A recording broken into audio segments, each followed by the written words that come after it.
జై శ్రీ రాధాకృష్ణ. అందరూ ఎలా ఉన్నారు? బాగున్నారా? నేనైతే చాలా బాగున్నానండి. ఇవాళ మీలో ఎంతమందికి పువ్వులు మాల కట్టడం అంటే ఇష్టమో, లేదంటే పువ్వులు మాల కట్టడం అంటే వచ్చో కామెంట్ చేయండి. కామెంట్ సెక్షన్లో చూద్దాం ఎంతమంది కామెంట్ చేస్తారన్నది.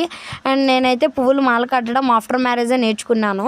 బిఫోర్ మ్యారేజ్ మా అమ్మని నేర్పించమన్నాను, కానీ మా అమ్మ అంతగా ఏమీ పెద్ద శ్రద్ధ పెట్టి ఏమీ నేర్పించలేదు. సో నేను కూడా ఇంకా అంతగా ఏమీ నేర్చుకోలేదు. మా ఫ్రెండ్ ఒక్కదైతే కాలుమాల నేర్పించింది. సో అది నేర్చుకొని చాలా పువ్వులు అయితే కాలుతోనే కట్టుకునేదాన్ని అప్పుడప్పుడు ఆడుకుంటూను. అండ్ ఆఫ్టర్ మ్యారేజ్ చేతిమాల అయితే మా పక్కన అత్తయ్య వాళ్ళ ఇంట్లోకి వాళ్ళ అక్క వచ్చారనమాట. ఆ రోజు ఎవరూ లేరు, నేను ఆవిడే ఉన్నాము. సో ఆవిడ ఏదో ఆడతా పాడతా మాల కడుతుంటే నాకు నేర్పియండి అంటే జస్ట్ ఒక మాల అల్లడం నేర్పించింది. అసలు అది బై మిస్టేక్ వచ్చిందో లేదంటే ఎలా వచ్చిందో నాకే తెలీదు.